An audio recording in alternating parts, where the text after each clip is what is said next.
So, Chair Salazar, can you hear me? Indeed, I can. All right, that sounds good.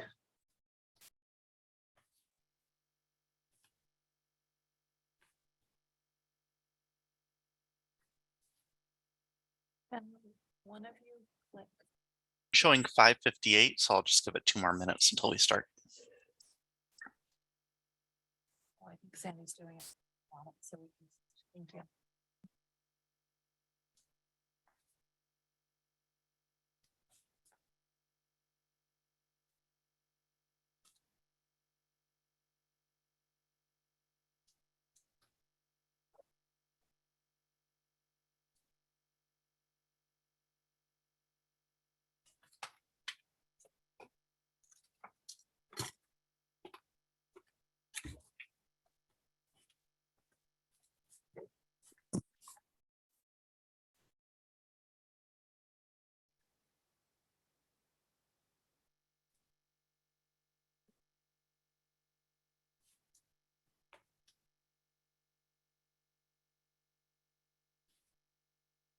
So these mics are live the whole time, so whatever you say, it's recorded. Yeah. Okay. Once we start. Pardon me? Once we start. Okay.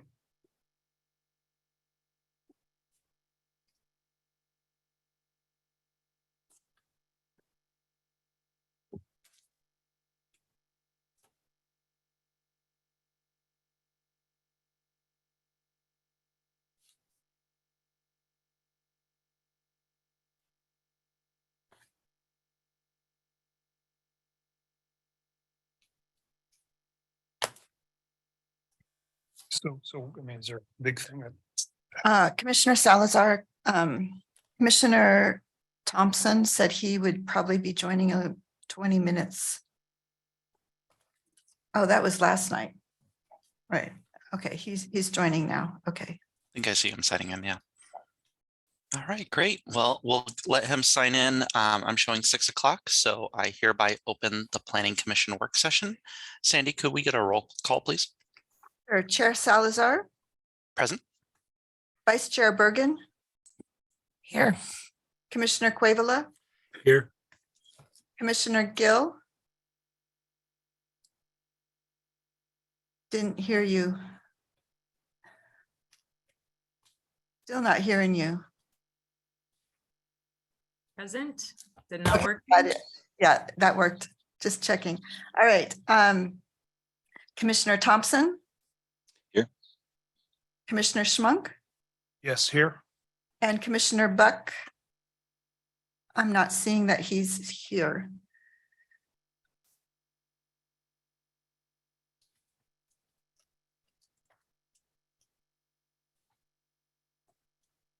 And that's the roll call. Thanks, Sandy.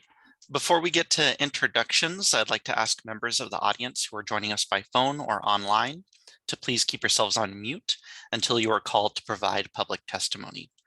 During the Planning Commission regular session at 7 p.m. this evening, we will have business from the audience, which is a time for anyone to speak to the Planning Commission on any subject not otherwise on our agenda for a hearing this evening. And with that, just like to take the opportunity, you'll see that we have 2 new commission members joining us today. So would like to give them an opportunity to introduce themselves. But before that, would like to introduce the current commission members so that we can introduce ourselves to you. I'll go ahead and start. Welcome to the Planning Commission. My name is Matt Salazar. I'm the current acting chair, and I have been on the Planning Commission for 2 years this upcoming January, and I've lived in Springfield for 3 years. And work as a project developer at Homes for Good Housing Authority.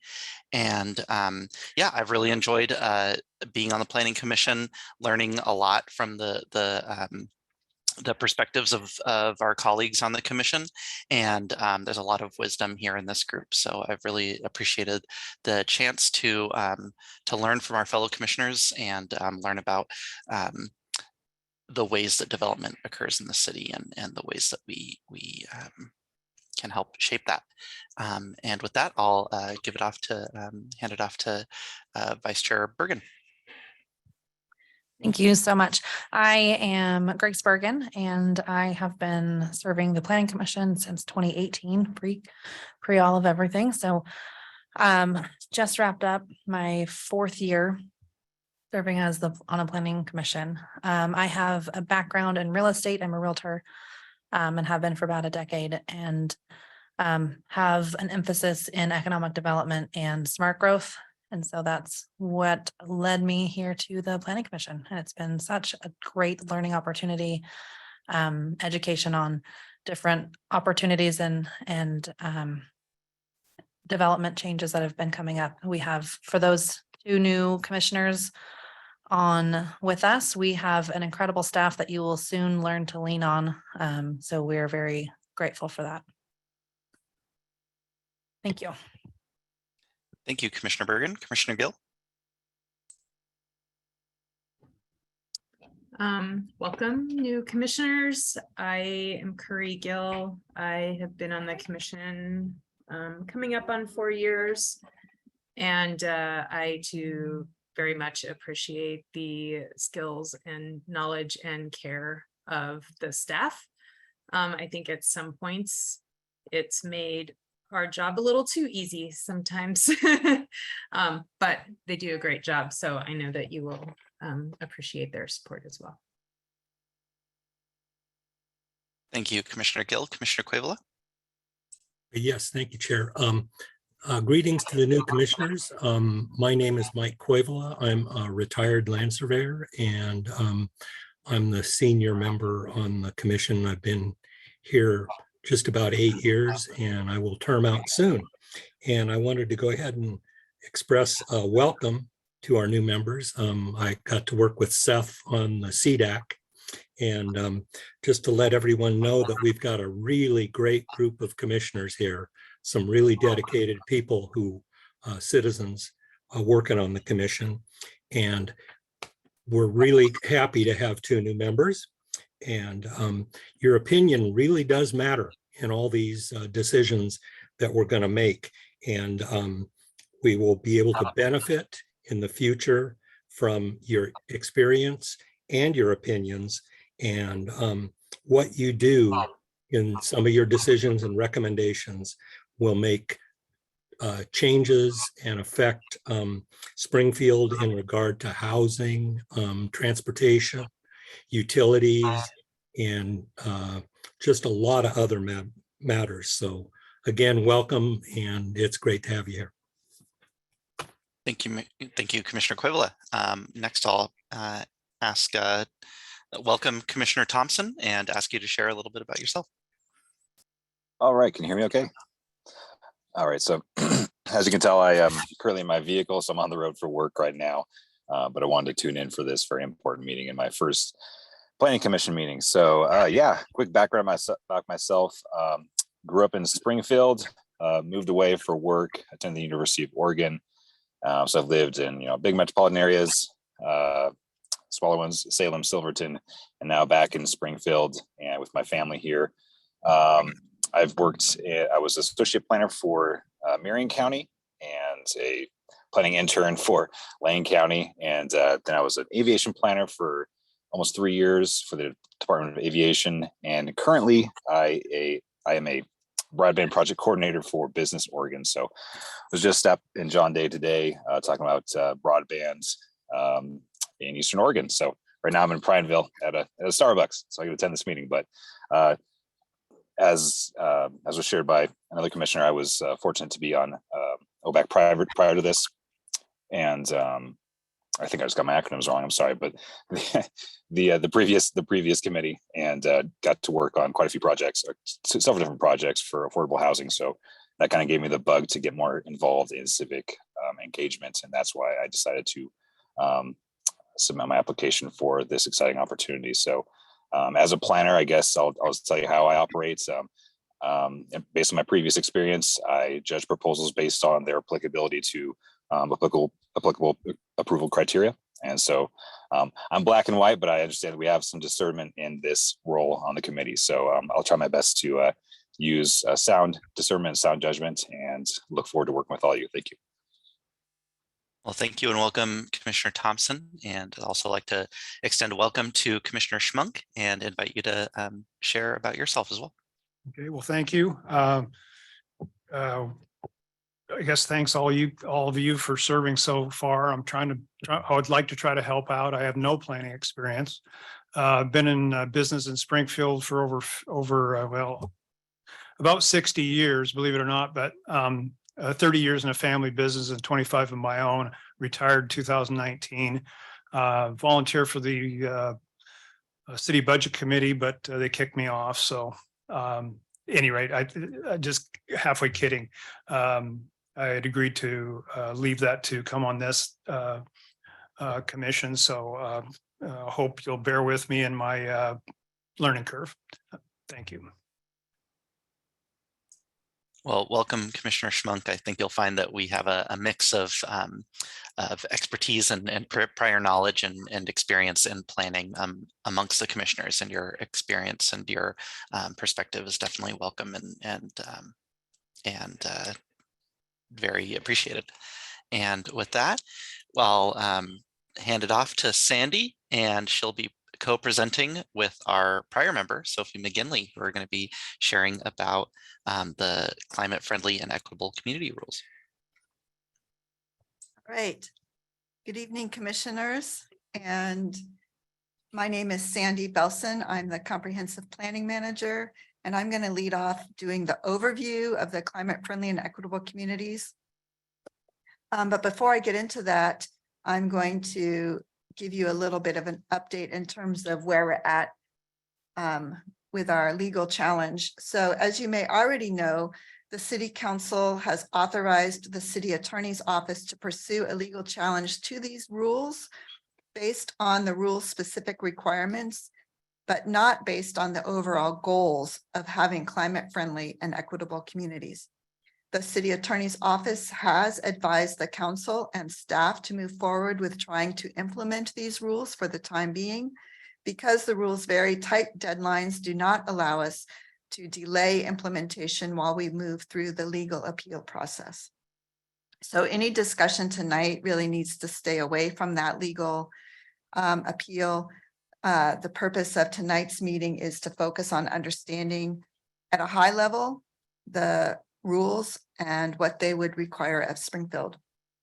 So for my portion of the presentation, I'm going to provide some background on the situation that led to the rulemaking process, the legislatively adopted greenhouse gas targets, general requirements of the rules, various components of the rules, and an overall timeline.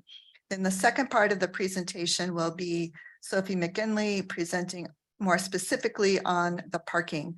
And for the sake of time, I'd like to ask you to hold your questions till the end of my section. Then we'll pause for some questions before we get into the more specific parking rules. Also, these slides are adapted from a version provided by the Department of Land Conservation and Development. So I did not take the time to put in some Springfield specific photos. So anyway. The Department of Land Conservation and Development undertook a rulemaking process in response to Governor Brown's Executive Order 20-04, directing state agencies to take actions to reduce and regulate greenhouse gas emissions and mitigate the impacts of climate change, while also centering the needs of Oregon's most vulnerable communities. The Land Conservation and Development Commission adopted permanent rules in July, which were then published last month.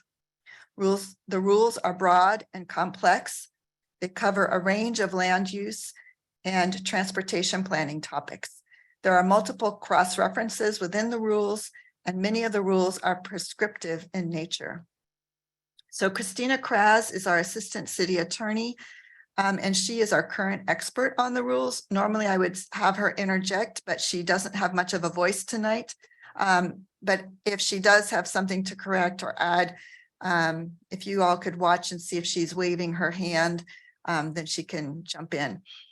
So I have a broad understanding of the rules, but I'm far from having a complete understanding. As you saw in your packet, they are extensive. So with that, I'm going to move on to the next slide here. So see if I can do this. Okay. So the state legislature set some targets for greenhouse gas emissions. And then in 2018, the state adopted a transportation strategy that asked that that targeted reducing 38% of the that strategy found that 38% of our greenhouse gases came from the transportation sector. And this is on a baseline of 1990 information. So in order to affect the gases that are coming from the transportation, the statewide strategy identified that there were changes needed in pricing, in fuels and vehicle technology, transportation options, and systems and operations. And so it's these last two that are really being addressed through these rules, through the land use and transportation policies that can be affected at the local level. Pricing, the fuel and vehicle technology really are statewide issues that aren't affected as much by the local jurisdictions. So when the legislature set the targets in 2007 and then in 2010, they based these on a 1990 greenhouse gas emissions. And the state had an adopted goal of reducing greenhouse gas emissions from light duty vehicles by 70%, 75% below the 1990 levels by the year 2050. As you can see from the graph, we are still today in 2022 exceeding the 1990 levels. And so Governor Brown passed the executive order to help us meet the targets. So the Department of Land Conservation and Development's rulemaking efforts are focused on reducing greenhouse gas in the transportation arena. So a desired outcome of the rulemaking effort is to dramatically reduce the vehicle miles traveled by single occupant vehicles.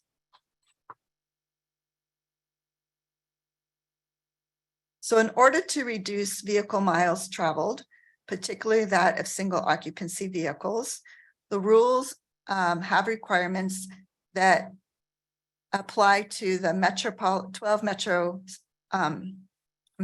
to the metropolitan areas within the state. And those require us to look at increasing density, bring land uses closer together, improve transit, and make it easier to walk and bike. So in terms of parking, there are two phases.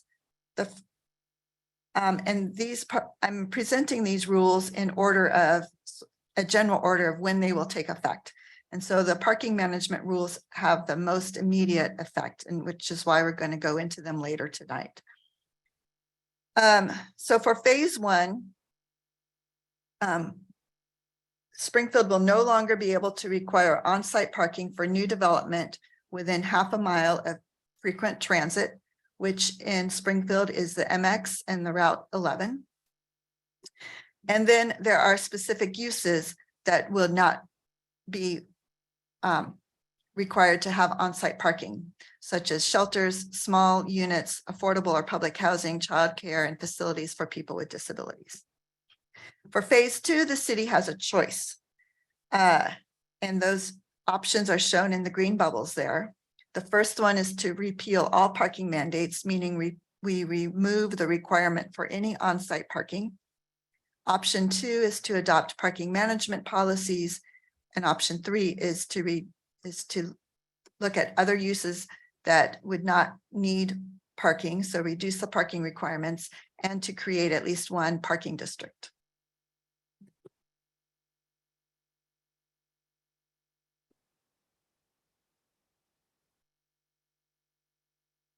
There is rulemaking on electrical vehicle charging.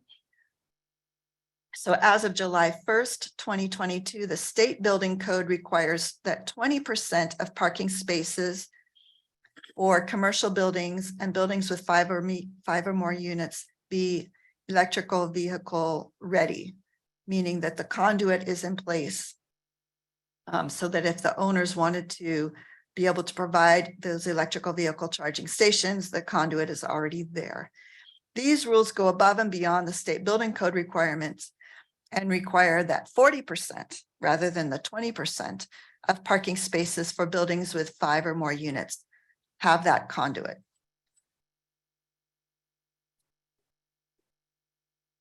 The next area of the rulemaking is to establish climate-friendly areas. So Springfield must identify and adopt one or more climate-friendly areas that would allow high levels of housing and jobs. These climate-friendly areas would be incorporated as plan designations in Springfield's comprehensive plan map. And Springfield would be required to make corresponding changes to our zoning maps and land use regulations to implement these requirements. So there would be a high density, meaning 25 dwelling units per net acre at a minimum. They would allow a mix of land uses, so housing, commercial, and employment. And there would be a limitation on auto-centric uses. There would be required investments in multimodal infrastructure to support walking, biking, and transit.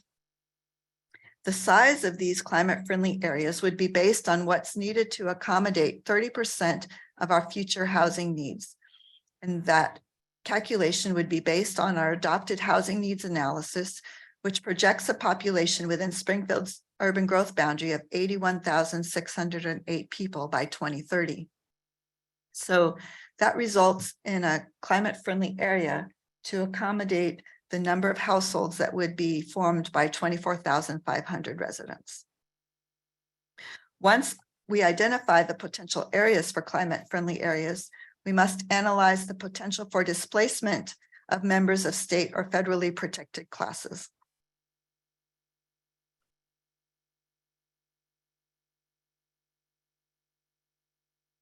So the next area of the rules is scenario planning.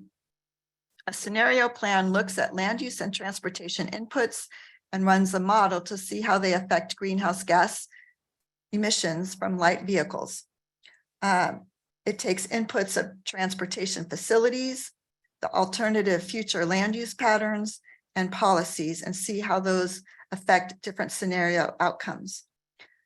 And together we must show that we'll reach the state's greenhouse gas reduction targets and address historical inequities.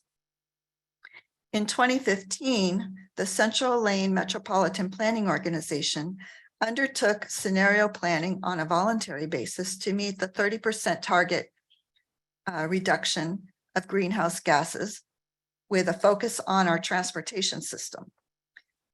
We are allowed to use that scenario plan as the basis of meeting the rules, but then we also must adopt amendments to our comprehensive plan, transportation plan, and land use regulations that would be consistent with the adopted scenario plan.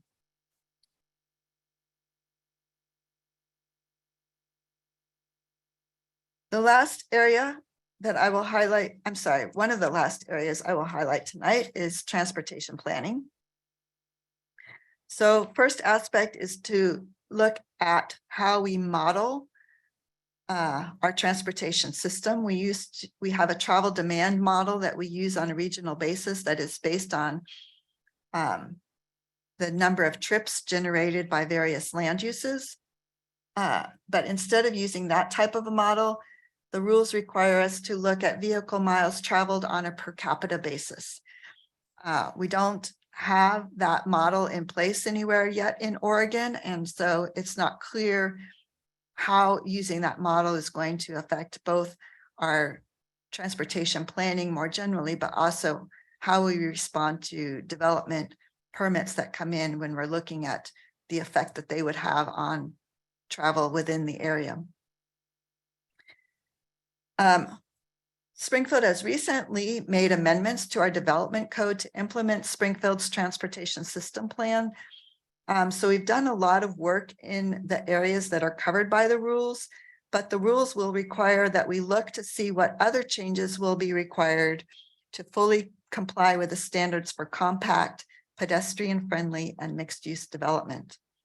We will need to plan for a connected network of greenways and protected bikeways on major transportation corridors.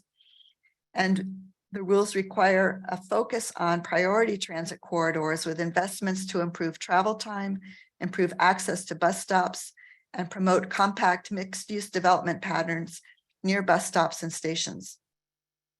The rules require that we prioritize projects that reduce greenhouse gases.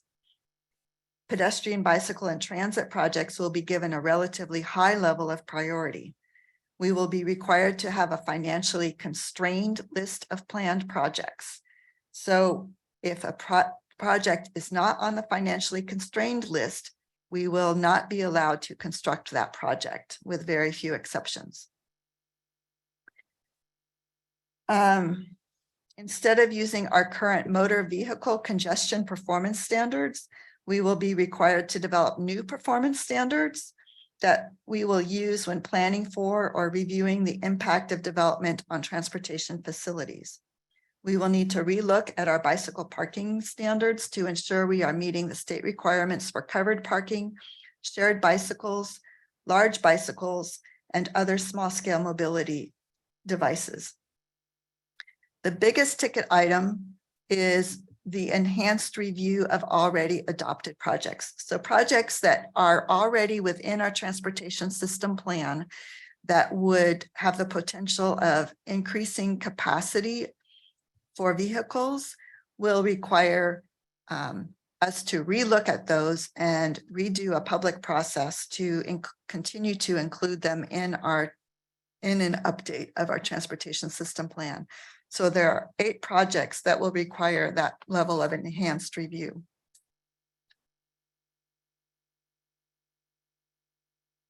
Finally, there is, as noted in the title of the rules, a requirement to engage underserved communities and conduct an equity analysis. So the rules direct how we will engage with those communities and then look at different components of the rules have different requirements in terms of conducting the equity analysis, but we will need to identify potentially inequitable impacts or burdens of the rules, or even what has happened in the past, and then demonstrate improved outcomes for the underserved. The implementation timeline is shown here. And this is a big undertaking. So these implementation of these rules will necessitate additional staffing and will require near exclusive dedication of the comprehensive planning team with major support from the city attorney's office. This work is in addition to the housing capacity analysis that the state requires Springfield to adopt by the end of 2025, and the housing production strategy that must be adopted by the end of 2026. So this presentation exposes you to a broad overview of the rules. There will be many more work sessions and public hearings to come over the next 5 years. Addressing climate change and promoting equity is important work. Staff supports the goals of creating more climate-friendly and equitable communities, but there are issues with the rules themselves, the costs involved, and the aggressive and unrealistic timelines. So at this point, hopefully with Christina's help, if you get into detail, we can take some questions, but we will be back for more discussion. And of course, we still have the parking section to talk further about this evening.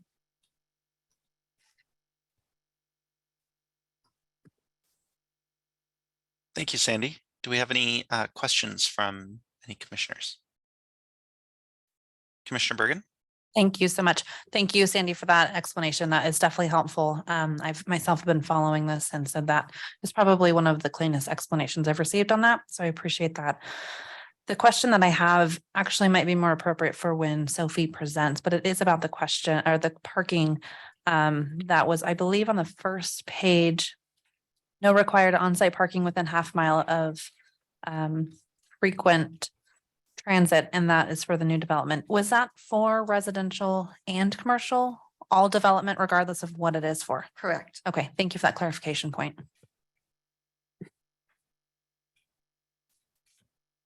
Commissioner Schmunk? Yes, so could you flush out financially constrained list? Sure. So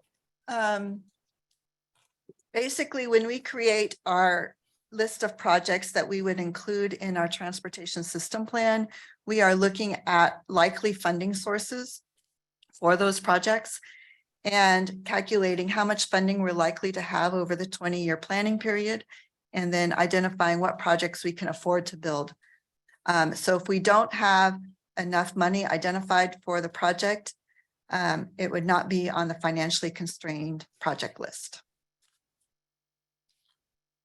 Okay. I have another question, I guess. Go ahead. Okay, thank you.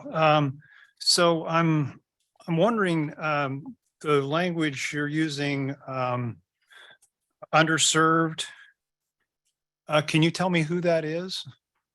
So there are state and federally protected classes that would be some of the populations that would likely be underserved. There are also, well, Christina, do you have anything to add on to that? Yeah, and apologies if I'm hard to hear. I've lost my voice. I'm recovered from a cold, but it's difficult to hear. They're actually listed in the rule.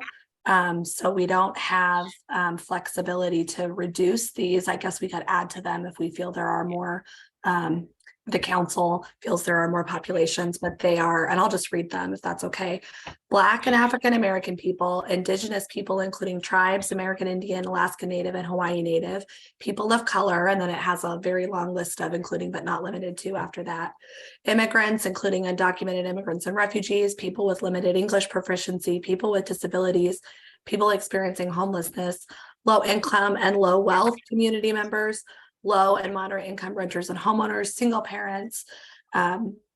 Essentially, I'm going to save my voice and just use acronyms for LGBTQIA and Two-Spirit community members, youth and seniors.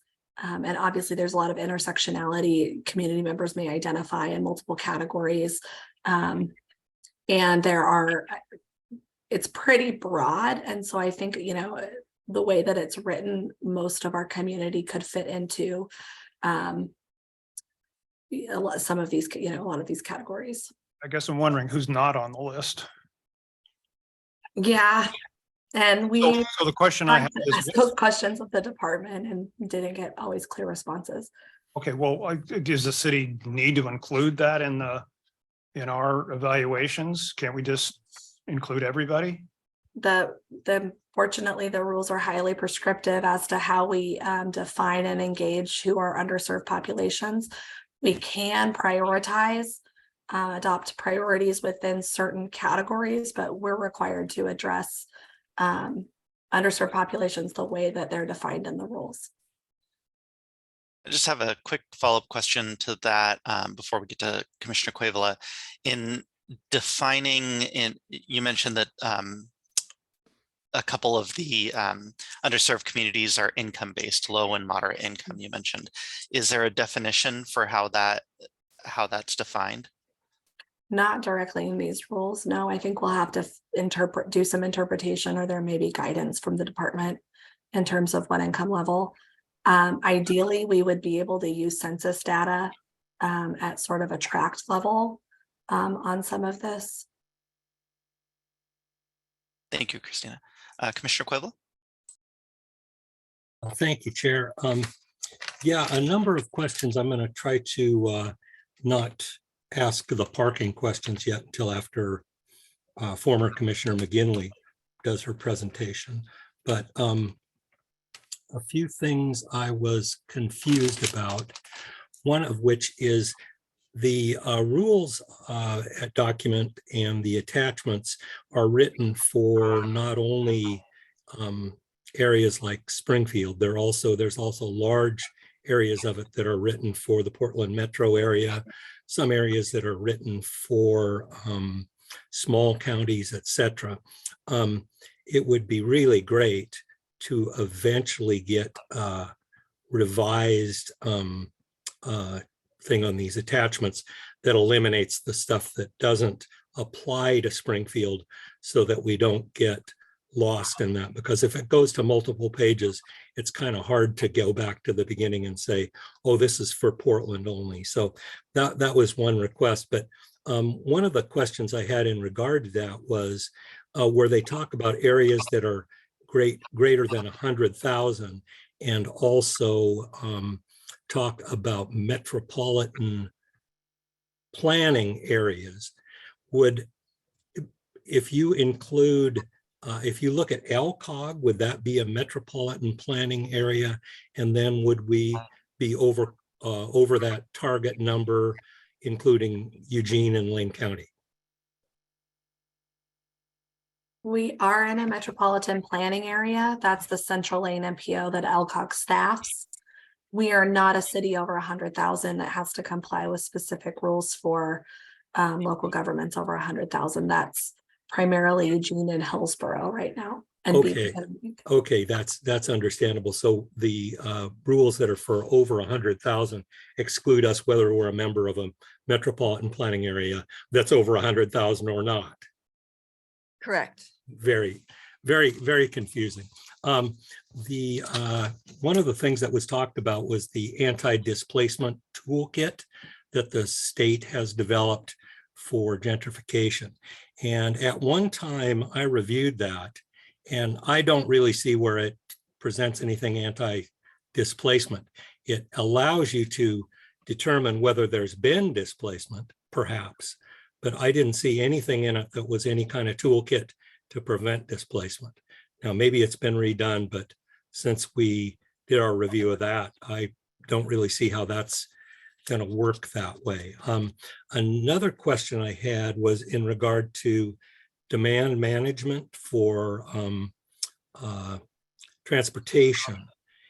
It would decreases in capacity be something that we could consider demand management? So say if a road is not needed or not needed at the size it currently is, that if that road was decreased or eliminated, that would be part of the demand management? I don't think so. I mean, the road really is part of the transportation system. Demand management has more to do with when you schedule your start and stop times for employees, encouraging carpools, giving out bus passes, those kind of non-transportation system specific tools. So I don't think that reducing capacity of a street would be considered demand management. Okay. And then one final question, sorry for taking the amount of time I am, but when we're talking about the climate friendly areas, if for instance, this is just for instance, would Marcola Meadows, as it had been previously designed with the residences and the businesses together and the walkable neighborhoods and the parks, very likely could that 100-acre property have been considered a CFA? You know, I'm not well versed in all the requirements, but certainly the climate friendly areas is the new version of what we used to call nodal development. There's been other terms, you know, with that mix of uses, whether it would have reached the density thresholds. I'm not familiar enough with what Marcola Meadows had been approved to be overall. But that is the type, I mean, I think the point is that that is the type of area that we are considering, and we could still consider that because when we look at designating climate friendly areas, it doesn't matter what's there now in terms of calculating the capacity of households that could live there in the future or the number of jobs. It's what would be allowed under the zoning or the plan designation. So we could even, I don't know that it's the best choice, but it is something we could still consider designating Marcola Meadows as a climate friendly area. Most likely we'll look at downtown and look at our nodal development areas as a starting point. for identifying where those climate friendly areas would be.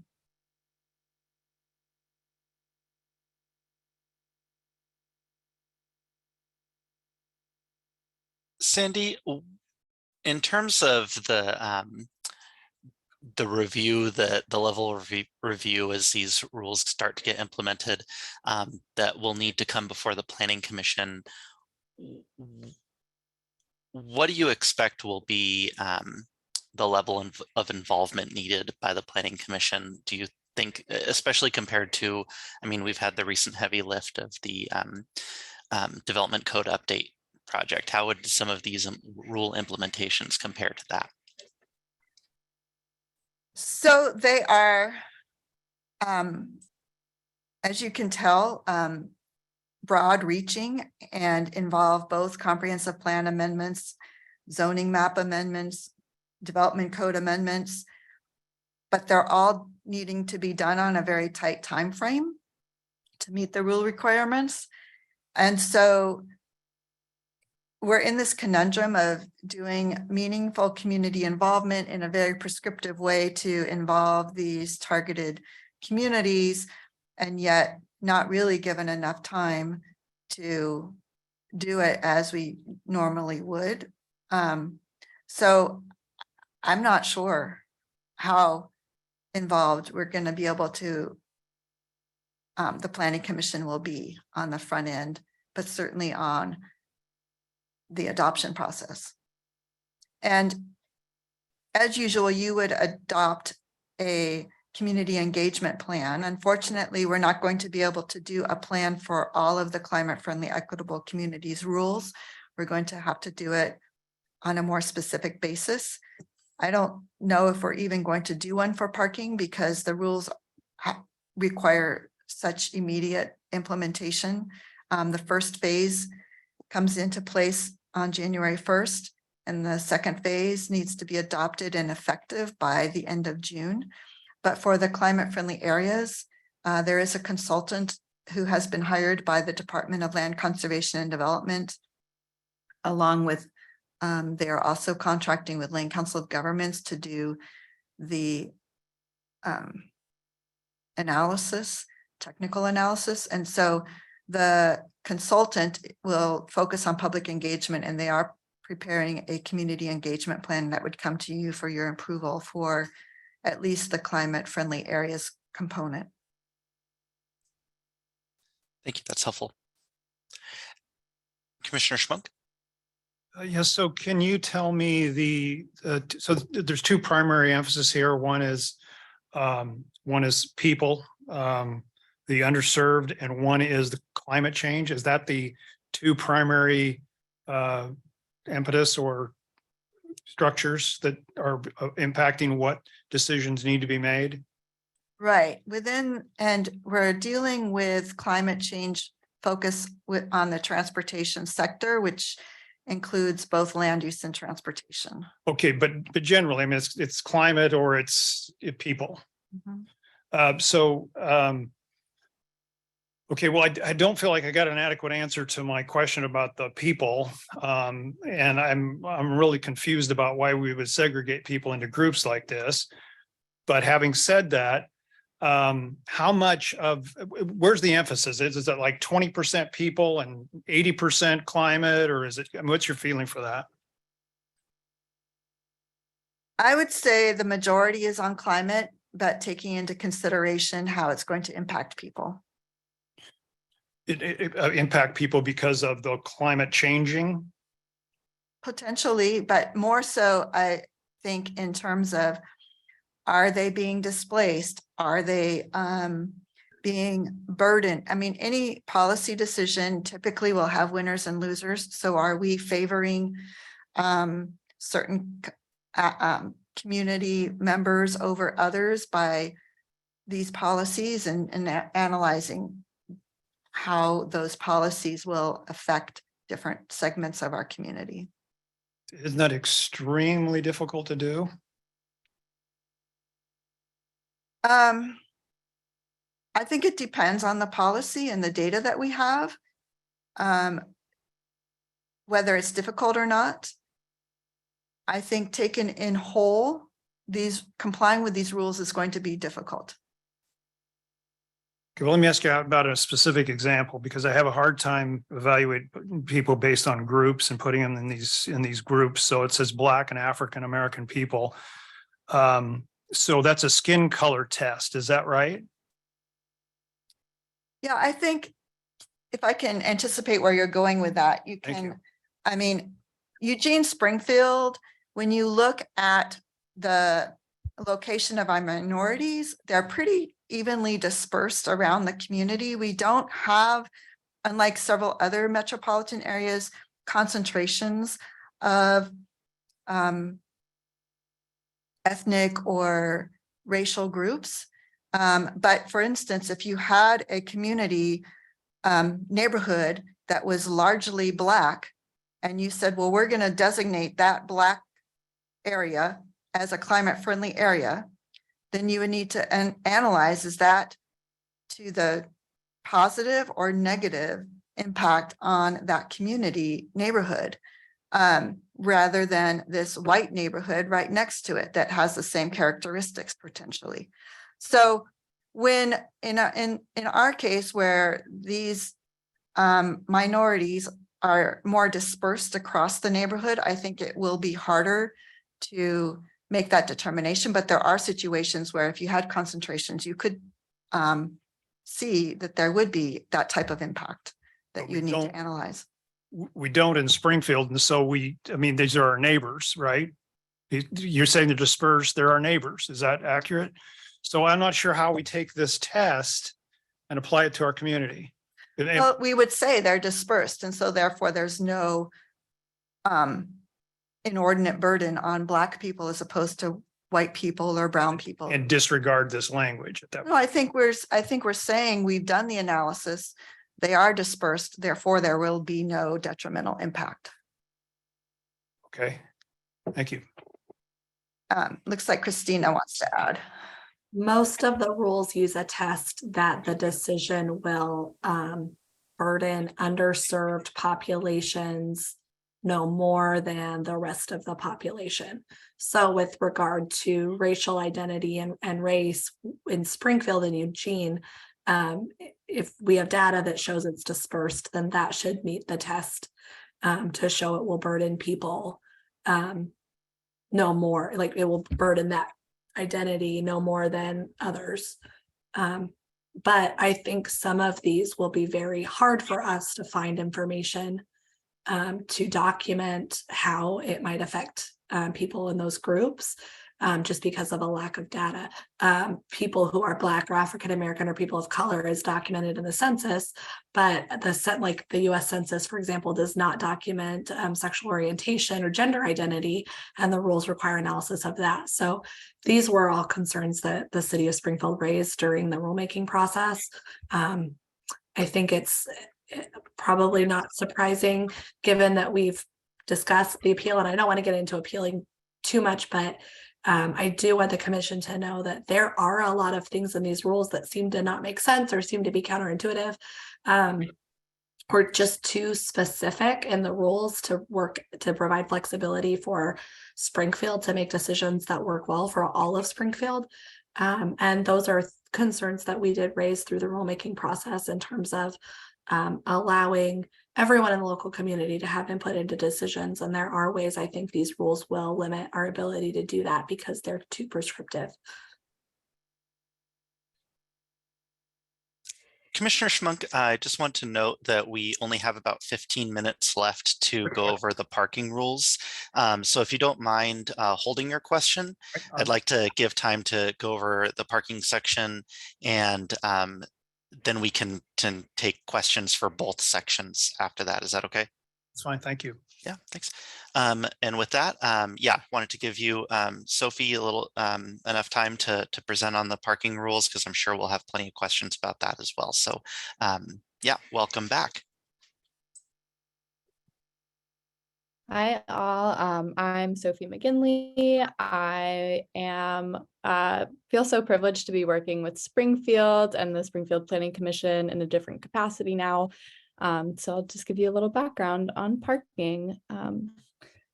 So let me share my screen.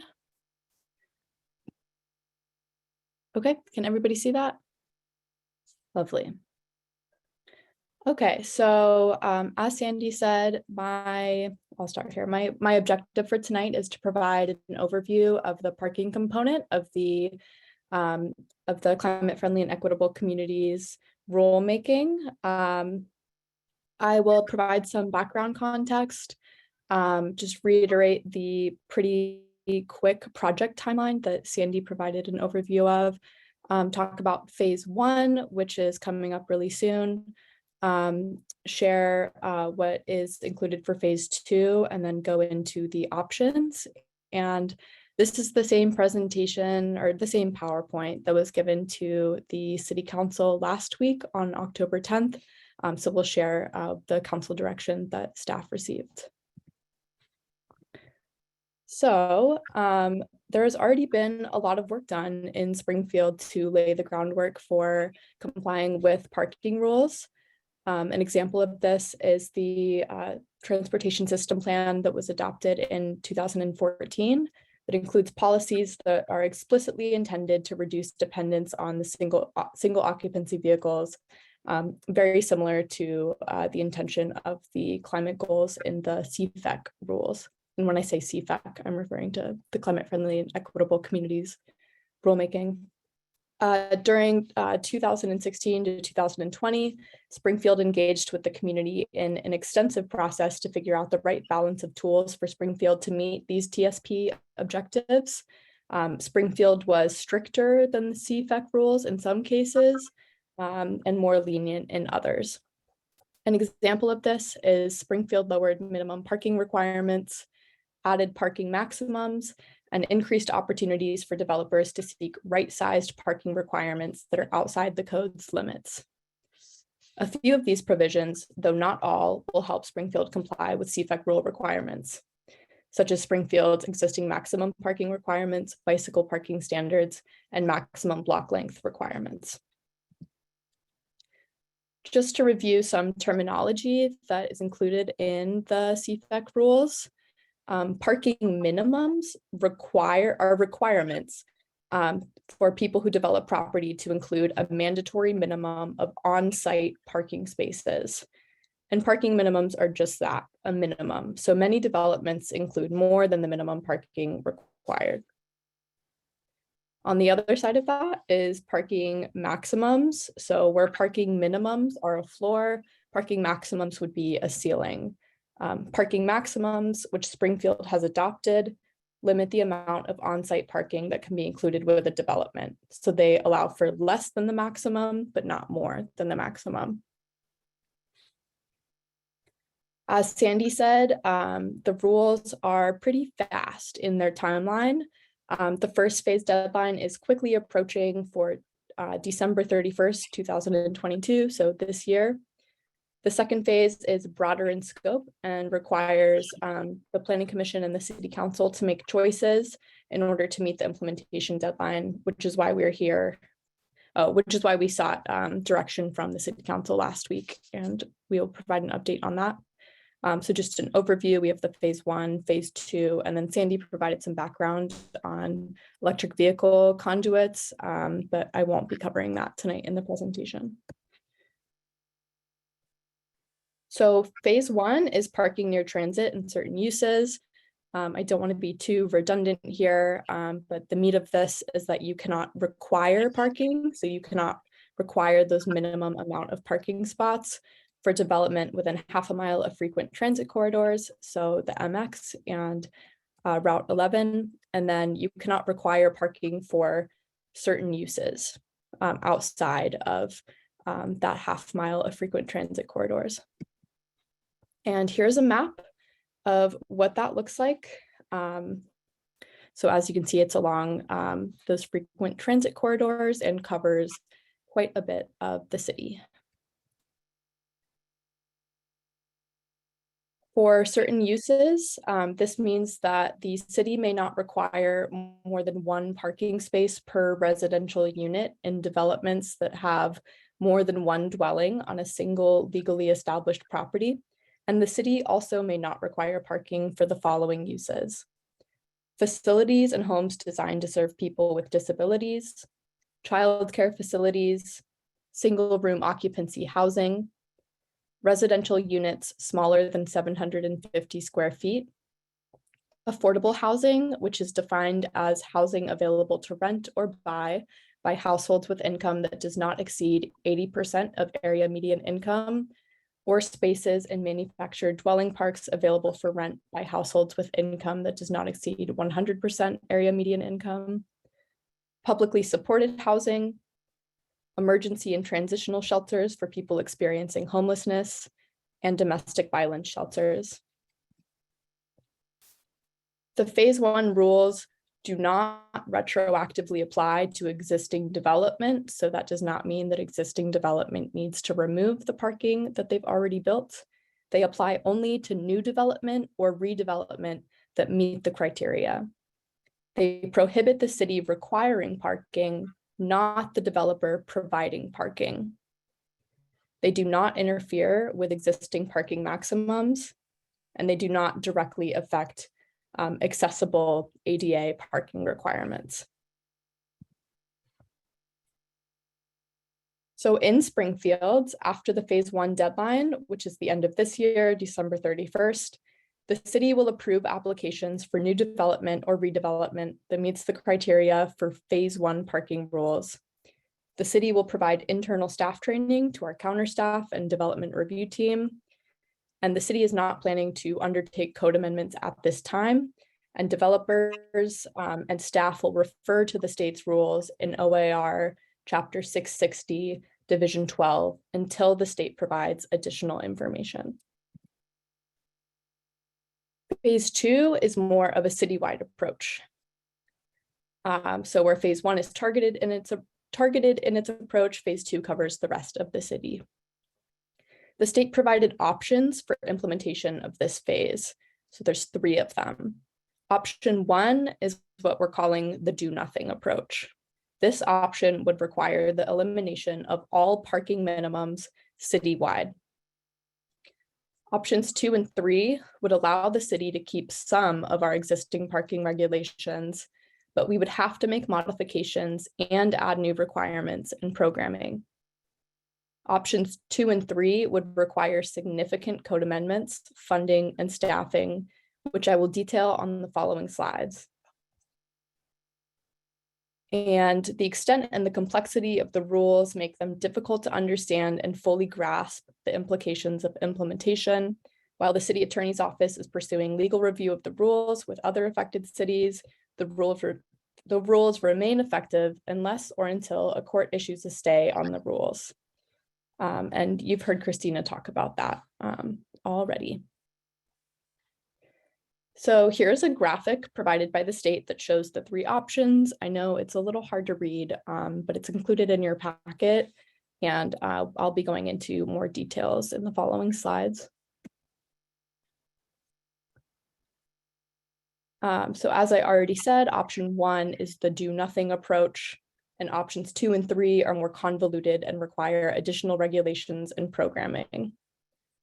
One thing to note that is that if the city decides to pursue options 2 or 3, work would need to begin immediately because it would be a very large lift.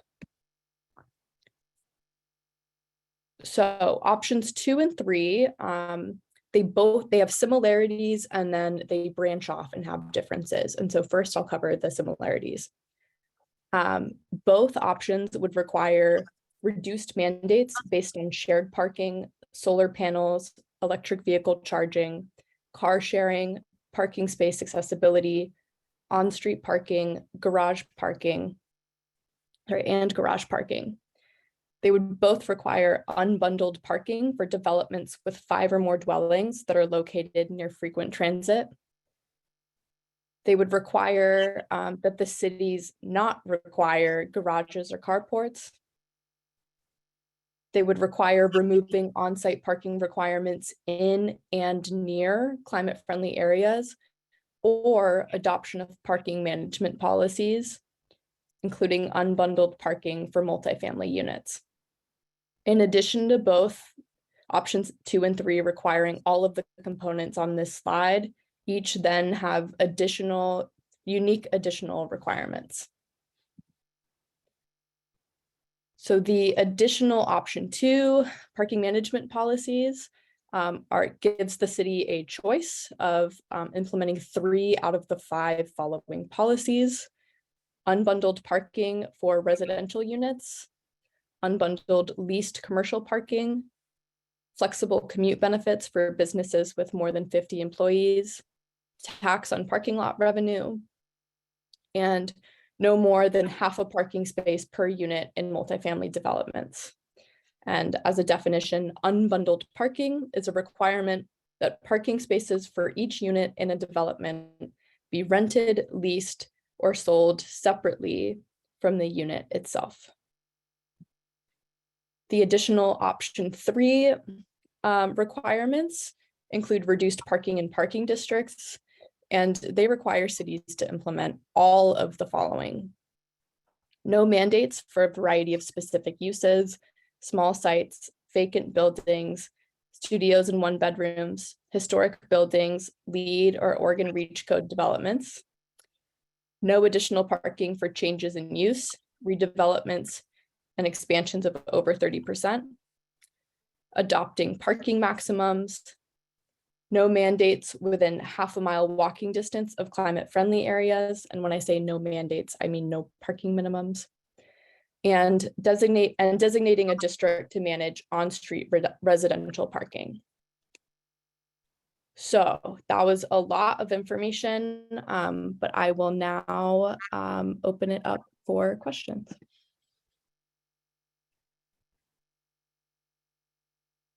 I do want to clarify just 2 things.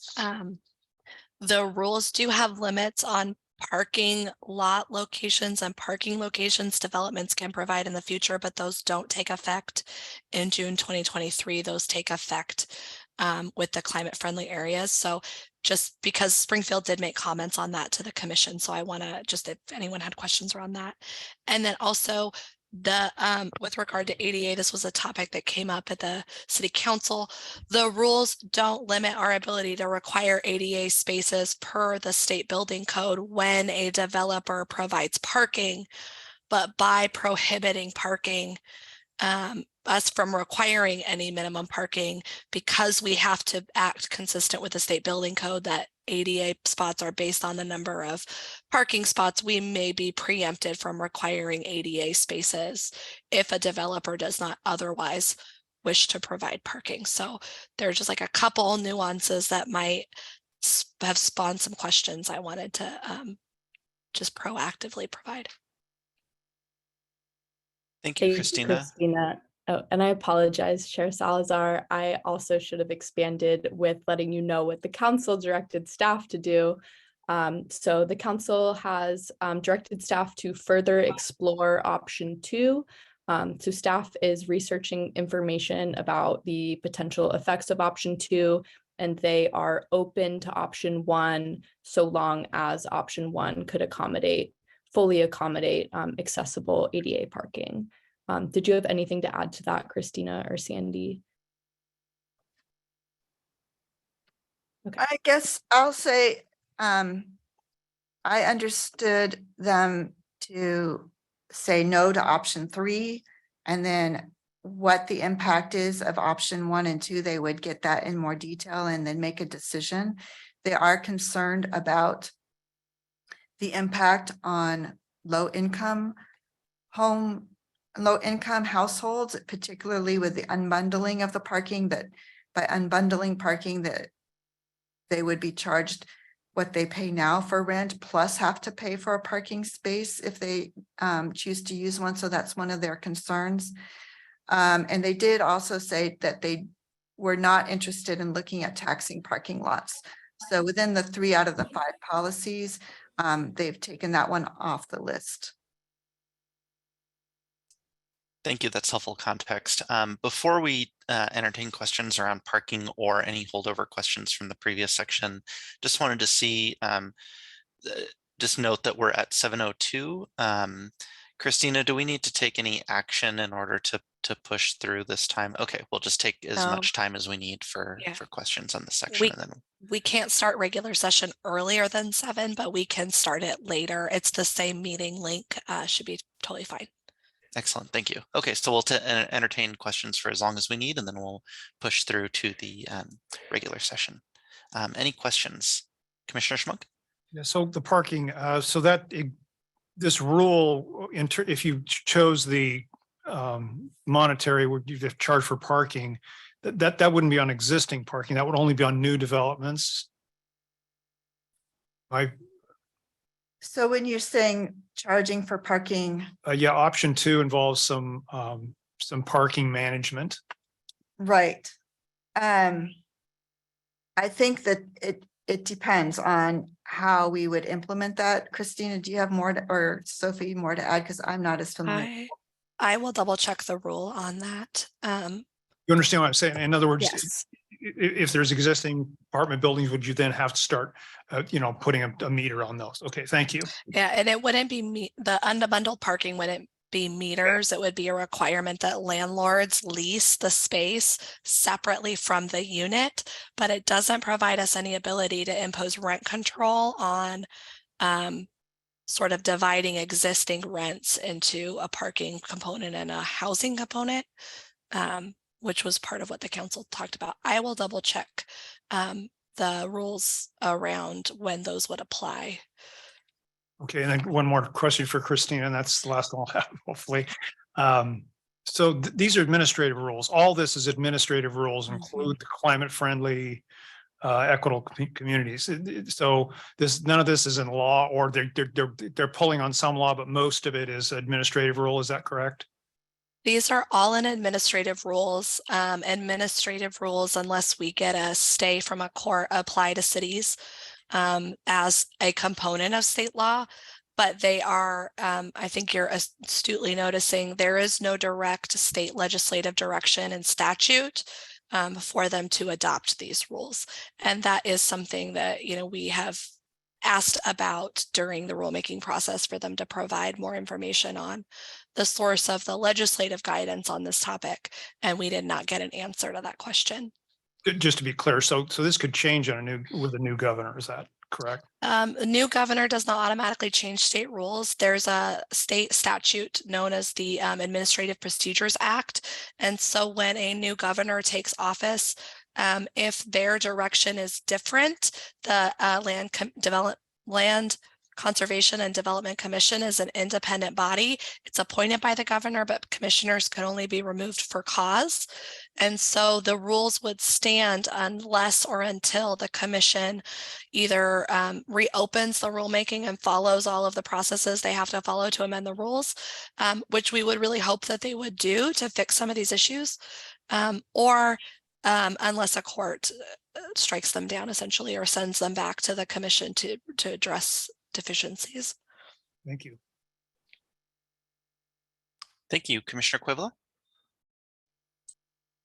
Thank you, Chair Salazar. First of all, good to see you, former Commissioner McGinley, and thanks for coming along and helping us go through this stuff.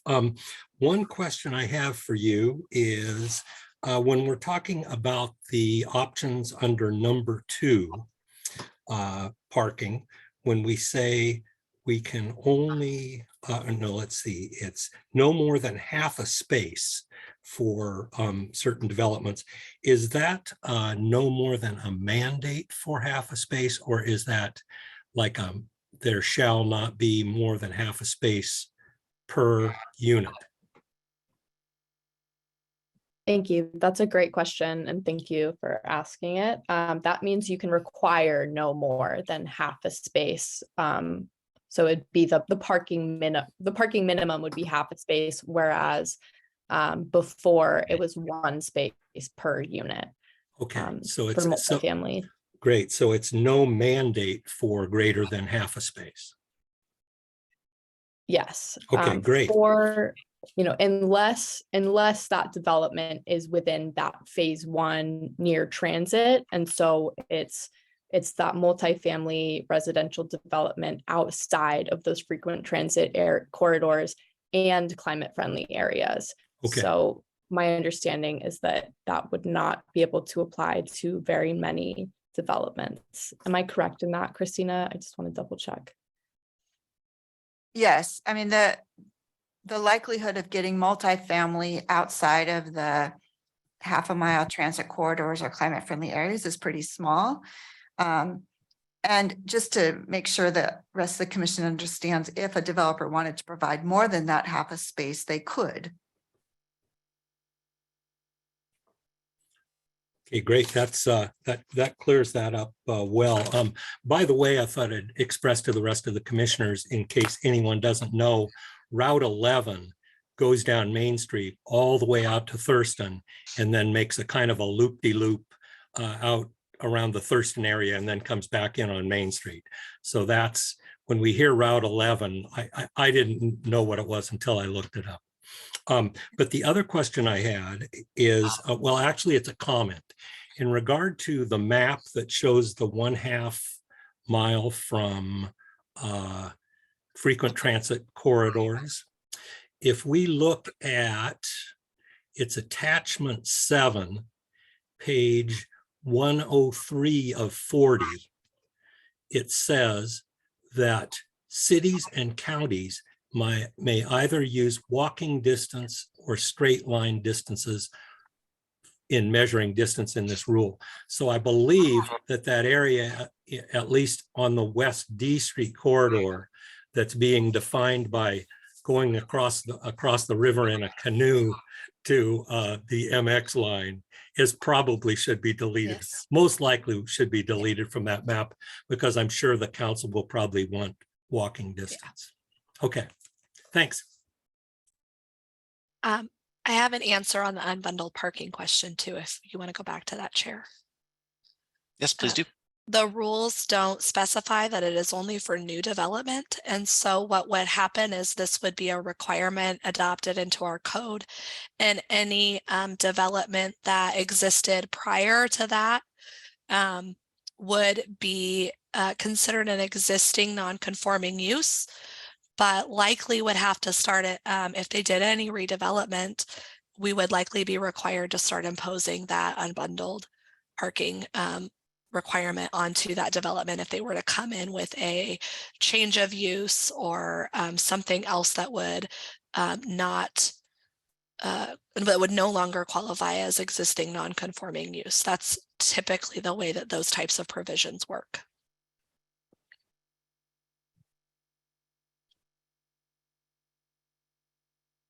Thank you, Christina. Any other questions on either of the presentations that we heard today?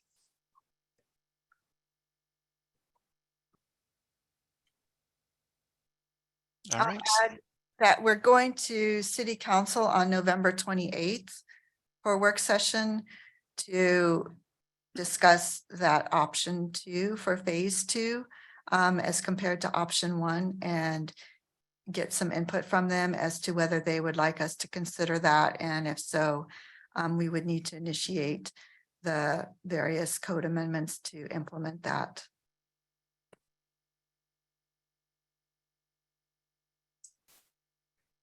Thank you. Well, yeah, thank you so much for the presentation, Sandy. Thanks for the presentation and welcome back, Sophie. And thanks for speaking so much. I know we had a lot of questions for you, Christina, despite the sore throat. So we thank you for pushing through. All right, thank you. And noting that it's 7:11, we're a little bit over our time to go into the regular session. We don't have much on the agenda for our regular session, but just wanted to get a show of hands to see if we'd rather take a couple minute break between our work session and regular session, or if we'd rather push through. Could I get and just go straight into the regular session? Could I get a show of hands for going straight into the regular session? All right, I see a majority there. And so we'll push through. I now adjourn the work session and the regular session begins, and I hereby open the regular session of the Planning Commission. Could I get a roll call again, Sandy? Chair Salazar, Present? Vice Chair Bergen, Here. Commissioner Quavala, Here. Commissioner Gill, Present. Commissioner Buck, Commissioner Thompson. Here. And Commissioner Schmunk. Here. Thank you, Sandy. Do we have any adjustments to the agenda?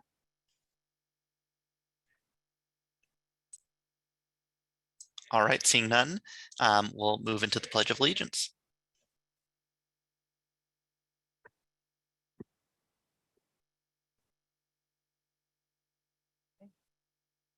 I pledge allegiance To the flag of the United States of America and to the republic for which it stands, one nation, under God, indivisible, with liberty and justice for all.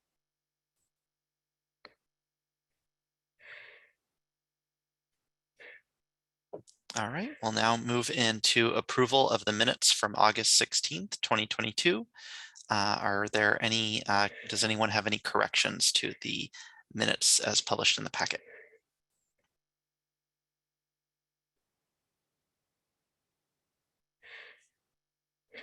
All right, seeing no changes or corrections, I hereby approve the minutes as published. All right. And all right, moving on to business from the audience, we will now take business from the audience. This is the time in our agenda for the public to provide testimony on any topic relevant to the Planning Commission. Do we have anyone in the council chambers who has filled out a request to speak card or is joining online? No, there's no one. All right, thank you. All right, let's see. And if there's anyone online who'd like to speak, like to ask members of the audience who are joining us by phone or online to please keep yourselves on mute until you are called to provide public testimony. If you would like to speak, please use the raise hand feature on Zoom or press *9 if joining by phone. If you are here in person, please fill out a request to speak card and present it to the Planning Commission assistant. When called upon to speak, please state your name and mailing address, and please keep your comments to 3 minutes. All right, so seeing no raised hands, we can move on to the next section. And that would be business from the Planning Commission. Do we have any reports of City Council meetings? I guess I'll join first. I attended the City Council meeting on September 26th, and that was a big meeting for us because we got two new commissioners appointed, Commissioner Thompson and Commissioner Schmunk, and the council was also briefed on the presentation that we received from Sandy on the climate friendly and equitable communities rules. Just wanted to get that whole name right. So yeah, the council directed the staff to further explore option 2 in that meeting, and also in appointing the commissioners. The council had an opportunity to appoint 3 commissioners, but chose to appoint 2 and to appoint a 3rd commissioner on a later date. So we will be getting a new member sometime in the winter as well. All right, Commissioner Quavala. Yes, thank you, Chair Salazar. I attended the August 16th City Council work session and regular. No, that was a Planning Commission member meeting. I'm sorry.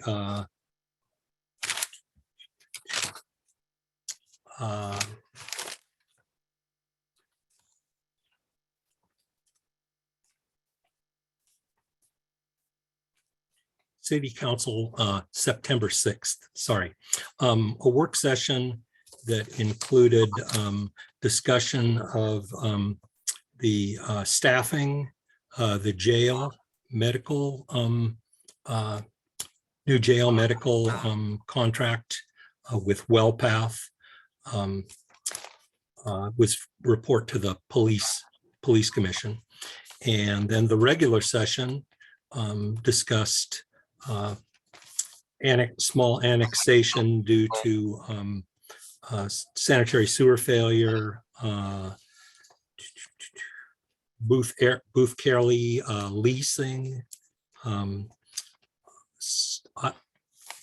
intergovernmental agreement for $3 million of state funds for the new manufactured park in Springfield, which Representative Lively got for the city. So we're going to have no site yet for that, but we're really looking to develop affordable housing as a new manufactured park in conjunction with St. Vincent de Paul. And let's see, that was, oh, and then also on the 10th I attended a city council work session, and they discussed boards and commissions, and parking, just began to discuss the parking requirements, which I won't go over with you again because it was well presented by former Commissioner McGinley. So that was my reports. Thank you. Thank you, Commissioner Quivla. Commissioner Gill? Thank you. I attended or listened to the October 3rd meetings.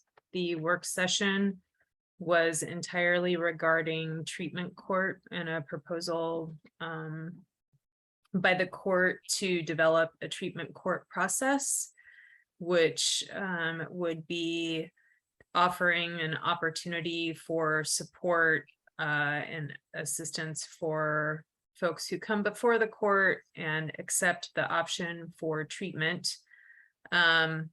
There was a really strong outline for how this would be funded. And City Council did not, and it's a grant, there's a federal grant program for which applications are due in spring. Council did not make any decisions at that time. And city staff talked about gathering more information based on the programs based in Lane County. And also, so then during the meeting, the upbeat had 2 items, 2 proclamations. One was for Domestic Violence Awareness Month and the other was for Manufacturing Month. There were a couple of annexes, both related to sewer. It was first hearings for both of those, so no public comments. There were no general public comments. Sandy shared about the appointments for the 2 planning commissioners who are here tonight. And there was a mention of HR evaluations coming up for staff. A mention of the mayor's review, which was an event on, what's the date? It is an event coming up on October 21st through Rotary, and it's an art and performance event. The Mohawk and Olympic overlay work was accepted, and there was a lot of recognition about the value of the enhancements to that section of street that had improvements. And that's all they talked about. Thank you, Commissioner Gill. All right, is there any business from members of the Planning Commission? Commissioner Bergen?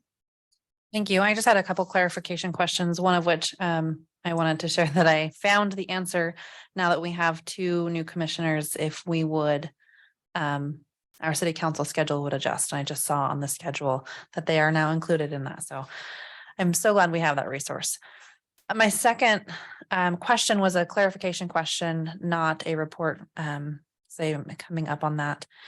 There was mention about council had an opportunity to appoint 3 and chose to appoint 2, which would put planning commission at 8. And I feel as though we're 7. Is that correct? Or am I missing something? So there are going to actually be 2 vacancies in February. And so council could have appointed 2, 3, or 4 members and just chose to appoint 2 at the time and to recruit further. And I don't exactly have a timeline on that yet, but hopefully we would be able to appoint commissioners to replace Commissioner Cuevola and Commissioner Gill. So Commissioner Cuevola is terming out and Commissioner Gill has said she is not going to apply again. Okay, thank you for that.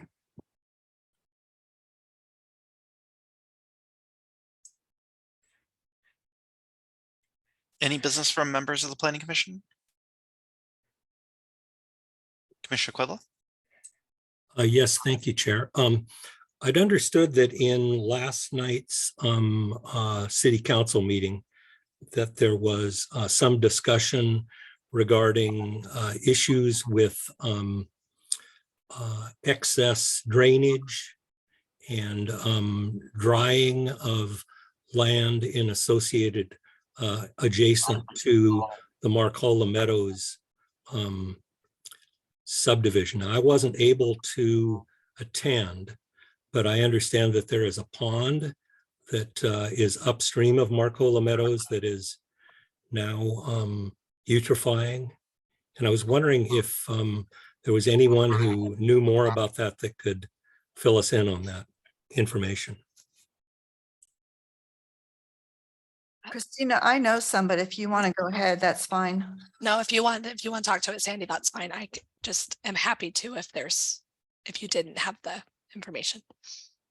I was not at the council meeting, but my understanding is there are 2 things going on. One is that for Marcola Meadows to be able to put in some box culverts, they stopped the flow. So I think it's downstream from Marcola Meadows rather than upstream. That there's this duck pond. And so it did dry up because of the construction that was allowed to occur at Marcola Meadows. The concern is that that is in a sense a harbinger of what may come because International Paper is changing its processing. And so instead of pulling water from the McKinsey, using that on-site and then holding it into ponds to cool off and then re-releasing into the McKinsey, they're going to recycle that water. And so that would cut off some drainage that is otherwise going into, I forget the name of the slough. Irving Slough. Irving Slough. And so the neighbors are concerned about the longer term impacts of less water going into what has developed now over the past 20 years since originally Weyerhaeuser got permission to withdraw that water from the McKinsey for this purpose. And so it wasn't traditionally wetlands, but it's become wetlands. And so there's concern from the neighbors about how this is being handled. Are those jurisdictional wetlands? I don't know more than that. So I don't know the status of the wetlands and what the coordination at the state level is. I know that Weyerhaeuser is trying to operate under their permit from DEQ, Department of Environmental Quality. Yes, International Paper. I'm sorry. Yeah, they are not designated as water quality limited watercourses, or I believe locally significant wetlands, because of the fact that they are artificially created and their source water is industrial, essentially treated industrial wastewater, but industrial wastewater. I don't know the answer as to whether the Army Corps of Engineers would consider them jurisdictional, because that's not something the city directly has control over. We would notify the Army Corps or State Lands, who works with Army Corps, anytime there's development on a wetland, whether it's artificial or not, so that they can determine how their regulations apply.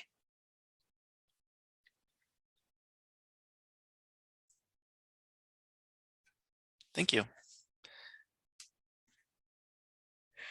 All right, any other questions or business from Planning Commission?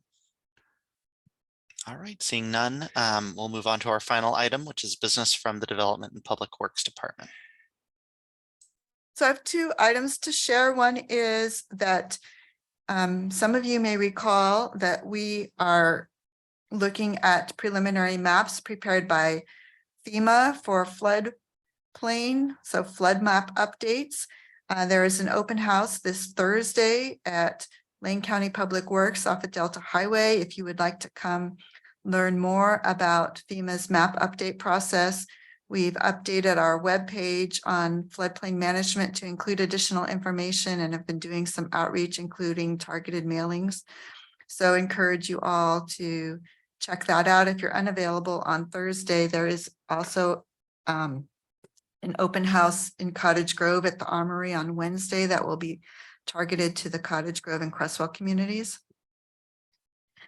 And we will be taking comments, if any, on those flood maps into the beginning of next year, and then sending those off to the Federal Emergency Management Agency, FEMA. Secondly is you've been having one meeting a week for the past, one meeting a month for the past several months, but we are looking at 2 meetings in November. So we will be meeting with work sessions beginning at 6 p.m. on November 1st, November 15th, and December 6th. So please add those to your calendars, and Sarah will be sending out calendar invites as well as making sure you have the links for those. So work sessions at 6 p.m. on those next 3 meeting nights. And that Great. concludes what I have to share. Great. Thank you, Sandy. And thank you, everyone, especially to our new commissioners. And I now adjourn the Planning Commission regular meeting.